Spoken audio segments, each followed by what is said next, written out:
a gente, nesse momento no século XXI, tem muitos embates que são muito parecidos ao que eles estavam experimentando nesse momento.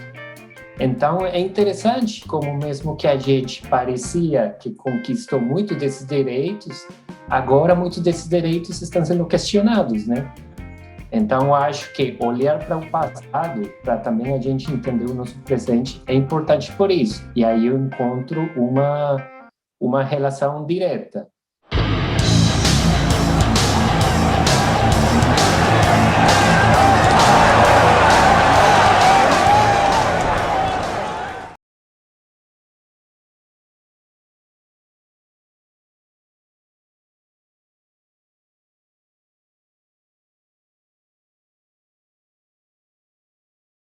Fiquem à vontade, sejam todos bem-vindos. Esse é o 6º episódio do programa Conversas Libertárias, um programa produzido em parceria com o canal Aqui Se Faz História e o LPPE da UERJ, Laboratório de Pesquisas e Práticas de Ensino, e também o NEPAM, que é o Grupo de Estudos e Pesquisas sobre Anarquismo e Cultura Libertária.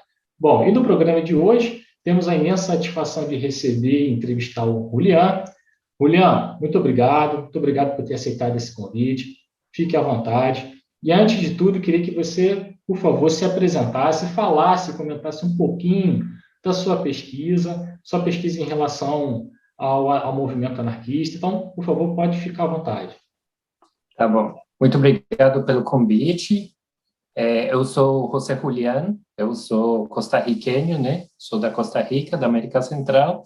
Eu estou fazendo uma pesquisa de doutorado em História Social do Trabalho. Eu estou fazendo minha pesquisa na Universidade Estadual de Campinas, na Unicamp.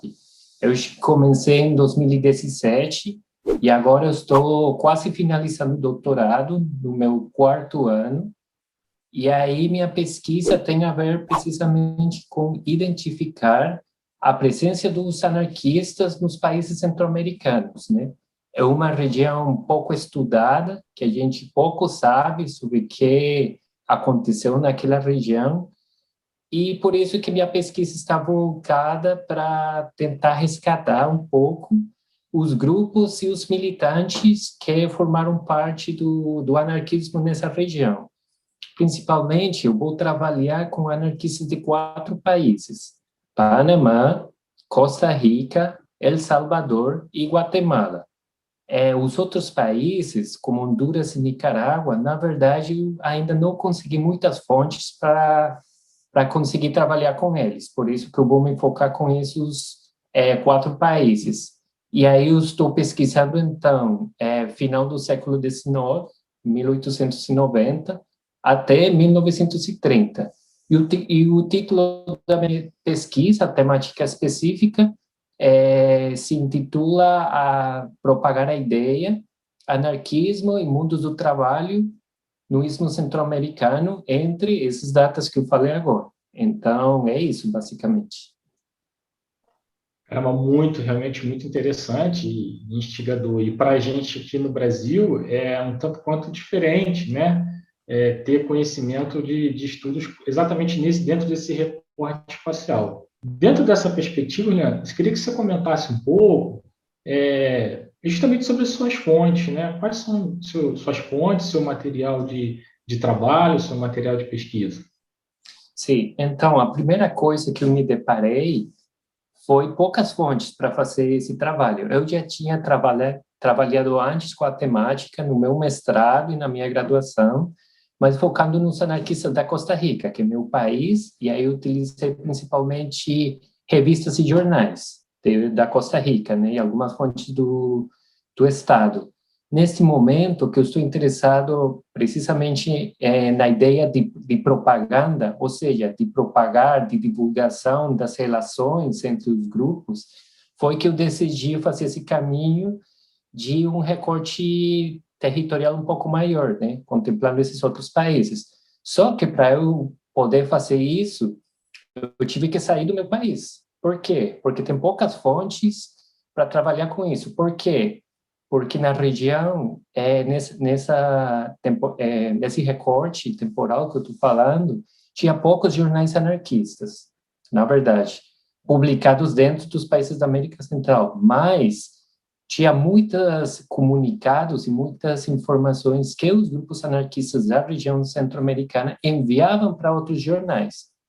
Então, para mim, como pesquisador, minhas principais fontes são essas, né, jornais e revistas anarquistas. Era necessário eu mesmo fazer esse percurso de sair do país para procurar outras fontes. Por isso que eu cheguei no arquivo Edgar Lenerotti, nesse arquivo da Unicamp. Então, graças a esse acesso dessas fontes, que tem jornais do México, de Cuba, de Argentina, de muitos países, eu consegui dar conta dessa presença de anarquistas da América Central. Se eu fosse para outros lugares, por exemplo, que eu tive a oportunidade de ir para a Holanda, que tem muitas fontes lá, no Instituto Internacional de História Social, na cidade de Amsterdã, eu consegui também muita coisa sobre os anarquistas centro-americanos, que nos países da América Central eu não conhecia.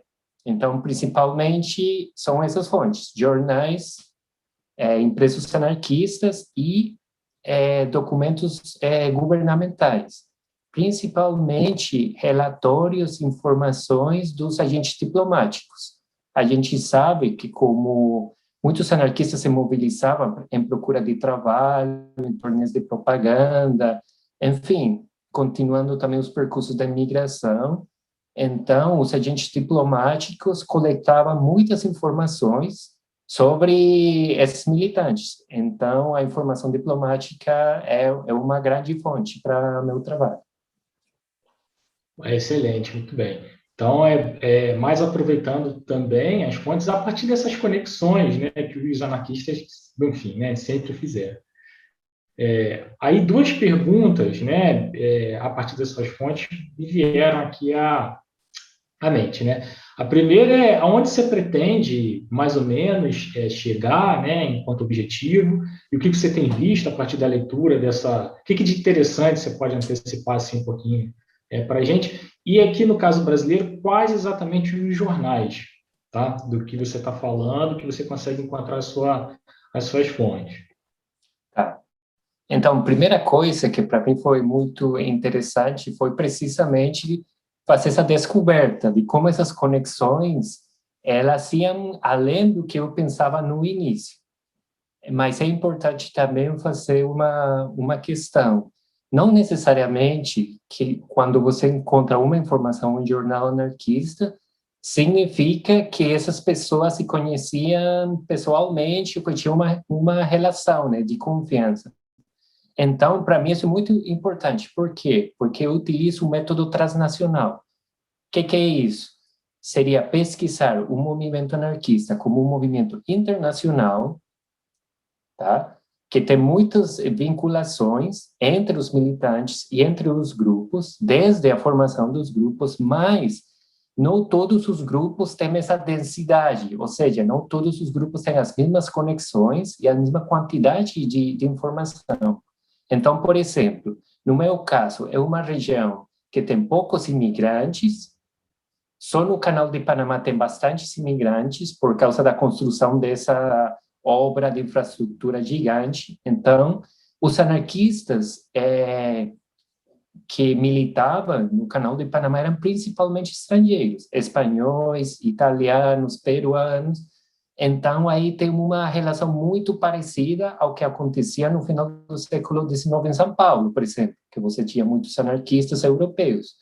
Mas nos outros países, a maioria dos anarquistas dos outros países da América Central eram próprios desses países. Então, essa é uma particularidade importante. Por que eu falo isso? Porque quando eu fui pesquisar os anarquistas espanhóis no Canal de Panamá, aí eu tive que ir atrás de muitos jornais publicados em Espanha, porque muitas vezes era mais importante para eles mandar dinheiro para financiar um jornal em Barcelona, por exemplo, que fundar seu próprio jornal no Canal de Panamá. Então, aí, esse é um exemplo de uma relação, de um vínculo e de uma troca que é importante. Outros jornais que eu encontrei aqui no Brasil foram principalmente de Cuba. Então, tem um jornal muito importante que se chamava Tierra, Ele foi publicado desde 1902 até 1915, e esse jornal, na verdade, recopilava muitas informações, dinheiro, fazia campanhas de solidariedade em toda a região caribenha. Então, ele se publicava na cidade da Havana, em Cuba, mas dinheiro era enviado desde Porto Rico, desde os Estados Unidos, desde Panamá, desde o México. Então, estudando esse jornal, eu me deparei com muitas vinculações que eu não conhecia antes. Muito interessante. Muito obrigado pela resposta, Juliana.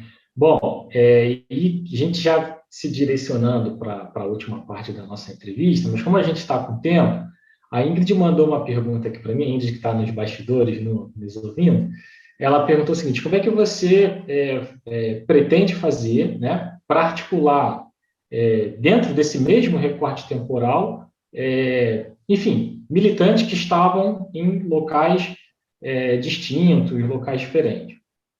E dentro dessa, já fazendo uma conexão com a sua pergunta, o que eu queria saber de você é o seguinte, né?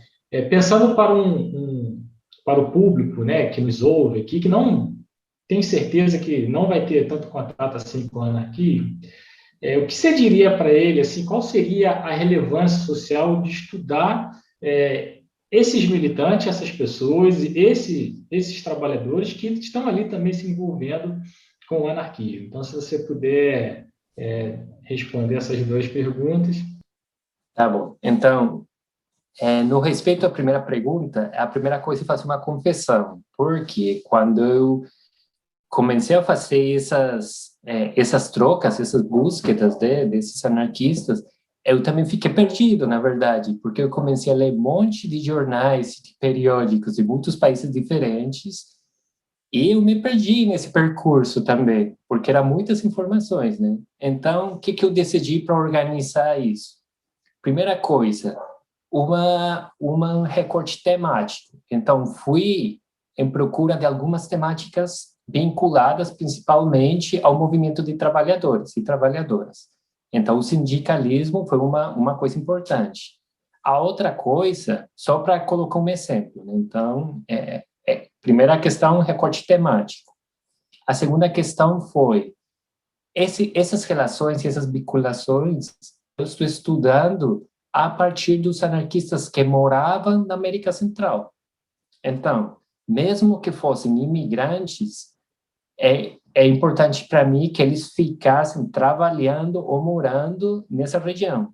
Então, por exemplo, como eu falei agora, esses espanhóis que foram trabalhar no Canal de Panamá, muitos deles ficaram 10 anos, 5 anos, 2 anos, então já dá para pegar informação e para ver como que eles atuavam no Canal de Panamá. Então, as relações deles com outros companheiros e companheiras na Espanha, eu uso para entender como que eles se relacionavam no seu território, que eles estavam estabelecidos, nesse caso, Panamá. Então, é uma forma para organizar a informação e para não se perder, né? E a outra questão, vinculada à relevância social, tem a ver com várias questões. Primeiro, eu fico muito surpreendido de como esses anarquistas do século passado, eles conseguiam, primeiro, ter informações de tantos lugares ao mesmo tempo. Agora, a gente que está vivendo nessa pandemia, né, que estamos com esse costume de internet, de toda aquela tecnologia, nesse momento era muito diferente. E mesmo que eles não tivessem internet, parecia que eles estavam super bem informados do que acontecia em outros momentos. Então, por isso que os jornais, para os anarquistas, eram importantíssimos, não só como veículos de informação, mas também tinha toda uma arte nessa produção de propaganda, nas imagens, nos desenhos, na composição da tipografia, muitas coisas desses impressos que eram também uma forma de cultura. Então, essa é a primeira questão. E a outra questão tem a ver com muitas das reivindicações e das lutas que esses anarquistas, os que estavam envolvidos, por exemplo, no movimento operário, como jornadas de trabalho reduzidas, moradia, condições de vida digna, né? A gente, nesse momento, no século XXI, tem muitos embates que são muito parecidos ao que eles estavam experimentando nesse momento. Então, é interessante como mesmo que a gente parecia que conquistou muito desses direitos, agora muitos desses direitos estão sendo questionados, né?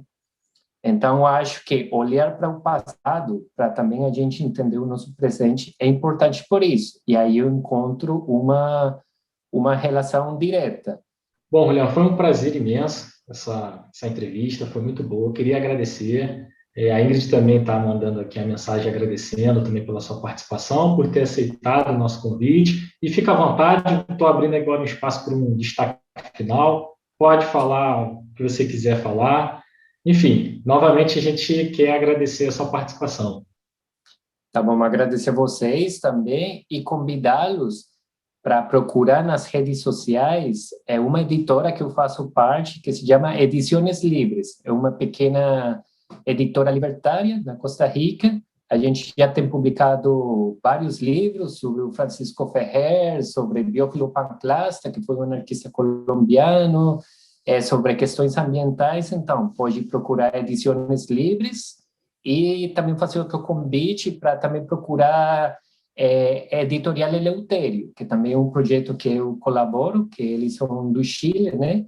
Eles têm publicado também bastantes livros em parceria com a Biblioteca Terra Livre de São Paulo, aqui no Brasil, e editam uma revista que se chama Erosão. Então, todo mundo convidado também para procurar essas fontes por aí. Obrigado.